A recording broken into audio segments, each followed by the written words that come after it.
Alright. Alright, we're ready to begin in 5, 4, 3. Hello all, this is your host, Byron Seville, sitting here with the magnificent and fabulous 6 ladies of the Real Housewives of Manhattan. This year, we decided to decorate the set in all purple to signify the royalty that these fabulous ladies bring. Hi, gorgeous Brittany. Hi, good morning, Byron. Nice to see you. Hello, my dearest sister-in-law, Jeanette. Hey, Byron. It's always good to see you. Aren't you just glad to be back on the show? Oh, yeah, I'm very glad. You know, this is my home. This is home for me. Eleanor, what's up? Hey, Byron. How you doing? Hazel, welcome to your second reunion. Oh, thank you, Byron. Thank you so much. Do you think this reunion will be better than last year's reunion? Let's hope so. Smurfette, it's nice to see you today and welcome to your first reunion. Thank you, Byron, and it's nice to see you and I'm excited to be here. And last but not least, Miss Vexy. How are you? I am doing quite magnificent on this fine day and at my first reunion. This year, we have experienced many of trials and tribulations, hardships and downfalls during this season and in 2020 alone. Let's take a look back at all the challenging moments these ladies faced this season. I'm having a birthday party and it's going to be costume themed, so that means I want everybody to come with a costume on, okay? I mean, it can't get no better than that. You want all of us to come to your birthday party in a costume? Yes, and is there a problem? Oh no, there's no problem. I'm just wondering why you want everybody to come in a costume when it's a birthday party. Who wears costumes to a birthday party? This isn't Halloween, and we're not 5. Grow the fuck up. My sisters and I are trying to get back into this singing world. It's been a really long time since we've even made an album. And so my husband is helping us work through us getting back together as a singing group and not just sisters. 5, 6, ready, and go.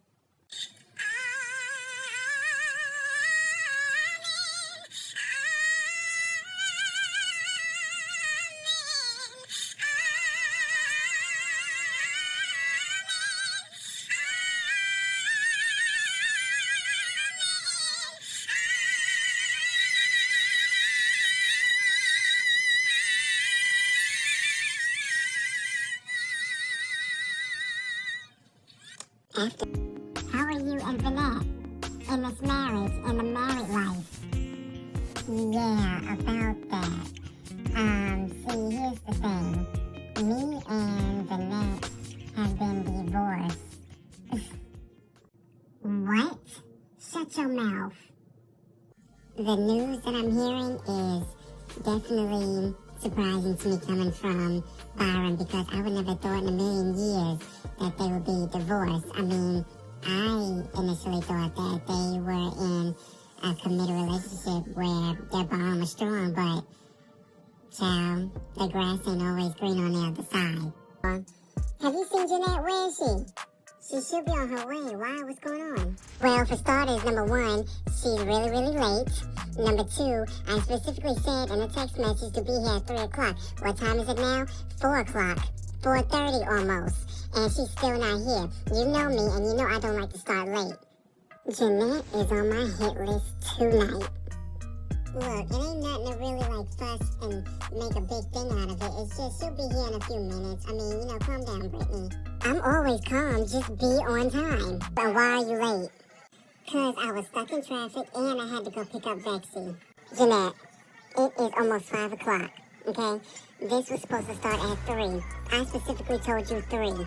And you're the latest one here. What's up with that? I'm well aware they were supposed to start at 3 o'clock, but I can't help that everybody wants to live in New York and there's so much traffic. So, dear Jesus, forgive me for being 2 hours late. Jeanette, this has nothing to do with you being late. If you knew that there was going to be traffic, you should have left earlier, and especially when you had to pick up Vexy. This is all surprising to me. Jeanette is usually the one that is the smartest out of us three sisters. And so if you can calculate the time from you leaving your house to getting here, it basically signifies that it took 2 hours, okay, with the traffic and all the other stuff. So it just shows me that you didn't care. Brittany, how are things with you and Jeanette right now? Me and Jeanette are fine. Brittany, God is gonna get you for lying.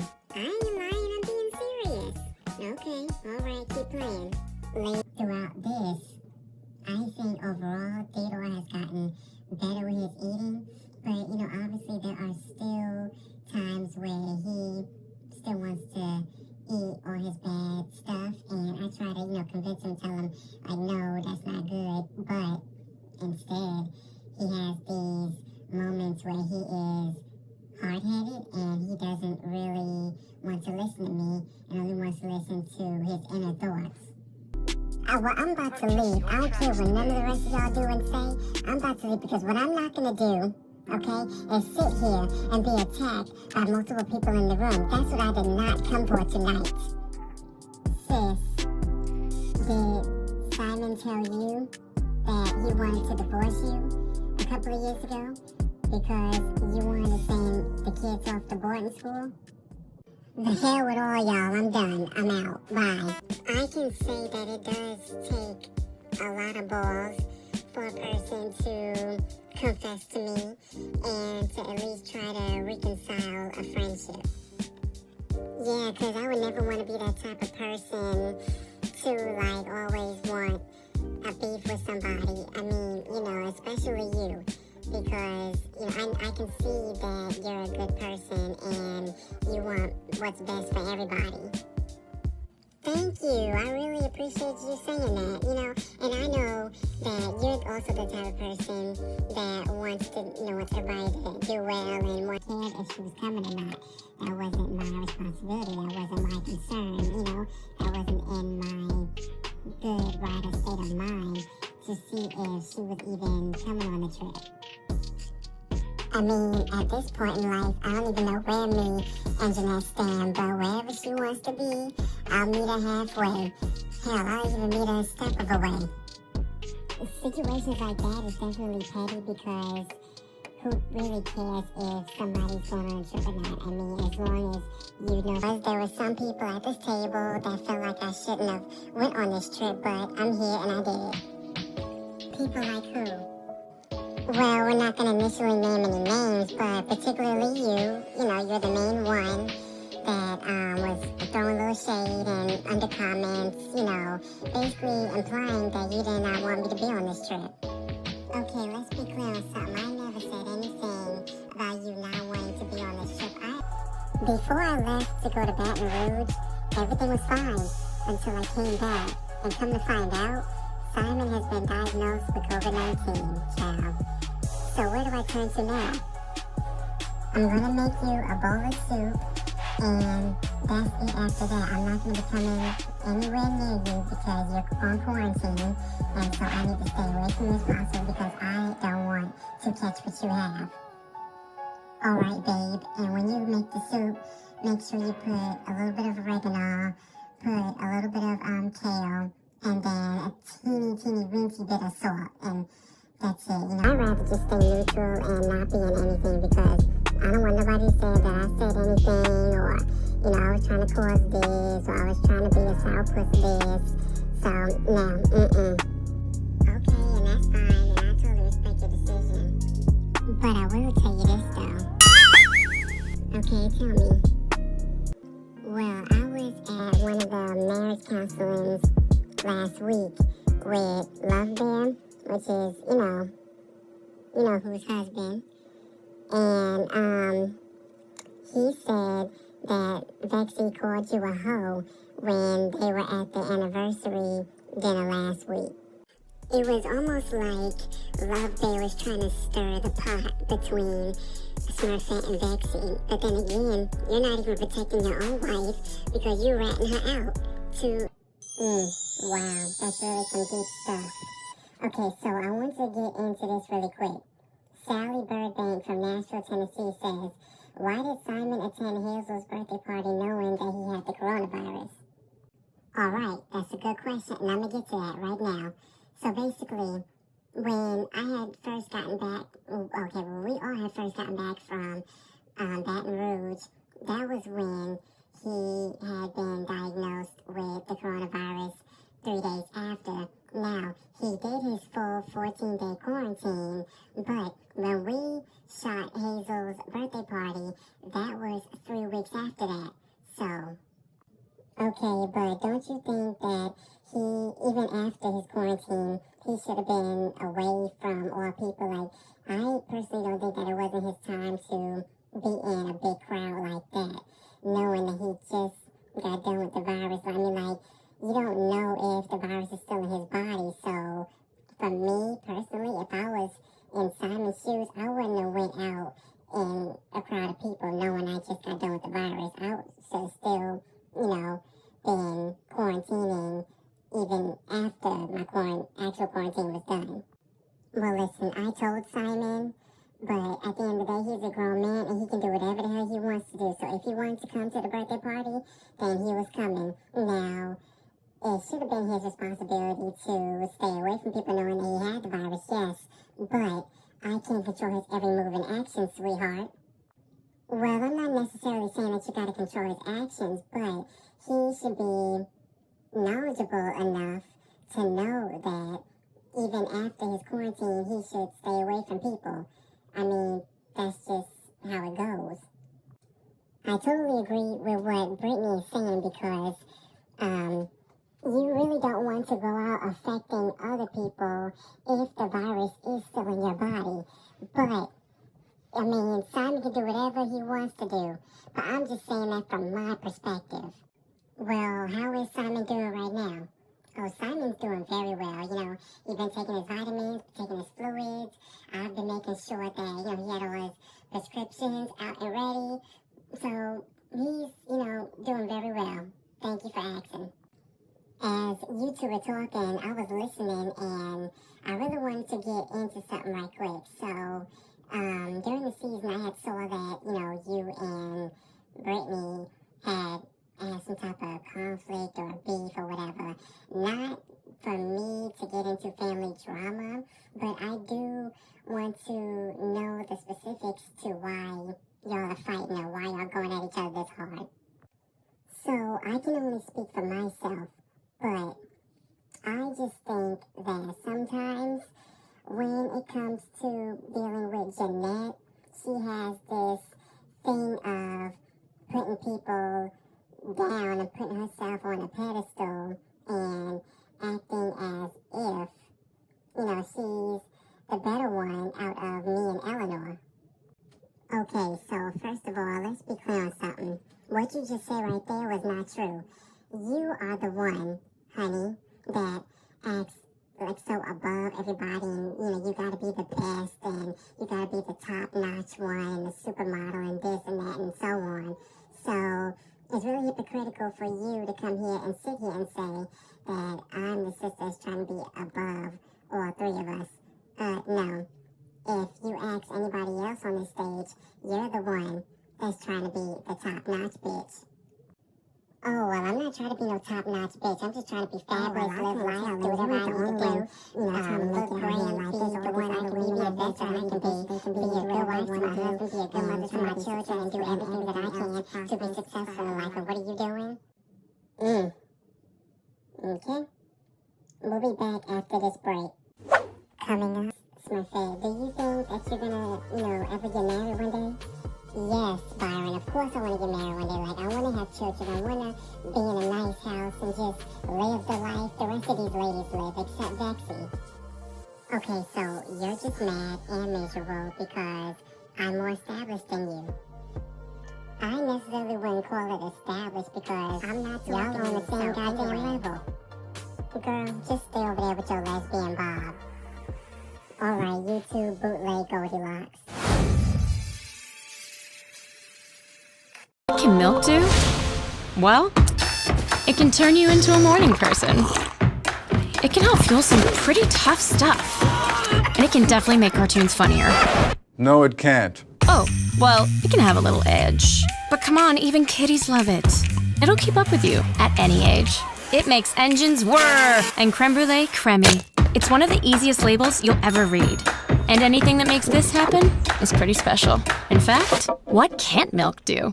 I've got my ruby rings, I've got diamond rings. Where the sunlight goes, I'll follow. Oh, but will you follow me? Together we can ride the wind forever. Together we With can. Leonard's Creations and your home cooking, everything just comes together. Leonard's Chicken, let's make something special. This season, we were blessed to be graced with their presence when they first moved to the Big Apple. Let's take a look back at how these two new housewives made their way into the circle of Manhattan apples. I am Smurfette, aka the baddest bitch in the West. A bitch needs some dick, honestly. I have been on 3 movies, and those were The Smurfs 1, Smurfs 2, and then The Smurfs The Lost Village. And so far, I've made a model out of myself. I have made fame and fortune and wealth out of what I've done to get here. Everyone calls me Bexy. People mostly know me from the movie The Smurfs Lost Village.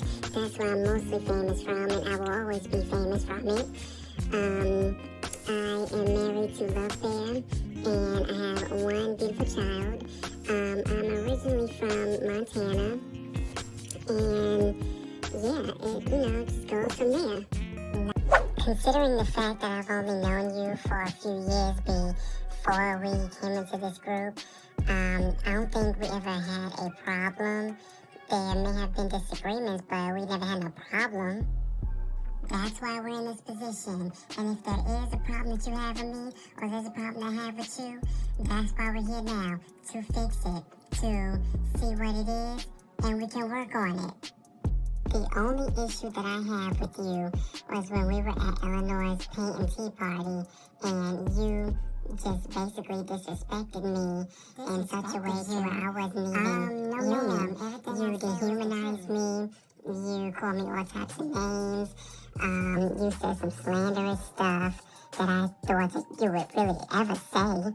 And because I know I wouldn't do that to you, so why'd you do that to me? It's not the truth, and you know it. Bitch, what even gives you the fucking right to, tell nasty stuff to a group of women that I barely even know? That's just plain out disrespectful, and it's wrong. I'ma tell you why. Why? Honey, after I told you about yourself, you told me about myself before. Those are lies, because let me tell you something. Whenever we were working together, I've always tried to be friendly and be nice to everyone, especially you, because you were the only 2 female cast members. And so, of course, I'm going to talk to another alpha female cast member, something like me. So, it's weird how you would want to tell me how I acted, and when you weren't even no better. Do you really think I'm about to sit here and be attacked by Goldilocks? It didn't really matter about us being the only 2 women. It was just a matter of me vibing with you and actually having a connection with you. Why don't you go eat some porridge and stop worrying about me? And what am I exactly hating on you for? Based off of your face expressions when I first got here, you're hating because you see me in an actual relationship. Number 1, hate is a strong word. And 2, I wouldn't be hating on you for anything. I don't care what type of relationship you're in with anybody. If you're happy with him, good. Stay with him, be with him, do whatever you want. I can't read minds, but from what I can tell is that you mad and even madder because I'm in an actual relationship where I can do good. And what are you doing? I don't know, but it ain't good. Excuse me, aren't you the one with the husband that is the snitch? You need to be worried about him telling all your damn secrets rather than worrying about me and my relationship. Wow, so it seems to me like y'all 2 never seem to hit it off quite well. Gabe Montreal from New Jersey wants to know, what sparked the domino effect of arguments y'all had throughout the season? Byron, I think it came from jealousy and envy, because I never really wanted to have a problem with Smurfette, but it seemed to me like she wanted to have a big, huge problem with me. So now, wait a minute. What do I have to be jealous of you for? You're jealous of me because I'm in an actual relationship. You know what? Let's try marriage. Okay, I do not give a damn about you being married. Well, clearly you do, but you know what? I'm going to keep saying it until you get it through your head. Speaking of marriages, Smurfette, do you think that you're going to, ever get married one day? Yes, Byron, of course I want to get married one day. Like, I want to have children. I want to be in a nice house and just live the life the rest of these ladies live, except Vexy. Okay, so you're just mad and miserable because I'm more established than you. I necessarily wouldn't call it established because I'm not y'all on the same goddamn level. Girl, just stay over there with your lesbian Bob. Alright, you two bootleg Goldilocks. Let's move on. Tasha Davis from San Diego writes, Eleanor, did you feel betrayed by Smurfette when she told the whole group what you said about Vexy's husband at Hazel's birthday party? I did feel betrayed by Smurfette because, when I was at the hair salon with her, I did tell her about what Love Bear was saying about Vexy behind her back, but when I told her, I didn't tell her to go out and tell everybody around the group. I mean, obviously, at the end of the day, we are filming a reality show. And so what we say most likely will end up on television, and everybody will see it and hear it. But I didn't expect for Smurfette to all of a sudden tell the whole entire group at one time. And so when I first heard it, I was like, oh, okay, wow, so this is how you do. Okay, so what was specifically said? Because I don't really remember. I don't remember either, but all I do remember was when you said something about how he's the number one snitch out here in these streets or something like that. Well, whatever she said, I just knew that it wasn't coming from a good place, especially from Smurfette. Now, I forgive Eleanor because, some of the stuff that she said wasn't as bad as what Smurfette said, so, I forgive Eleanor. Thank you, Vexy, because, I really didn't mean no harm by it. It was just the fact that Love Bear came and told me this information, so it wasn't like I was over here scheming and plotting and going over here spreading lies and bugs and, saying and stuff and this here. He came to me. So I just want to let you know that real quick before you jump down my throat. But don't you think that it's a little messy for Love Bear to be telling you, anything about his wife? I mean, usually in a marriage, he would be protecting his wife and not saying stuff about her. In my honest opinion, I think that he's not loyal to Vexy, and so that's just something that they have to fix, but I'm not here to get into married people's business, so that's all her. I'm not here to be in married people's business either, but people tell me that Alvin is not even loyal to you because he don't even tell you some of his secrets and some of his stuff. So if he was loyal to you, he would tell you everything. That's something that you just made up, so you can go someplace with that. Oh no, boo-boo, I didn't make this up. I have friends just like you have friends, and they tell me things. Okay, so as I sip my tea, we'll be right back.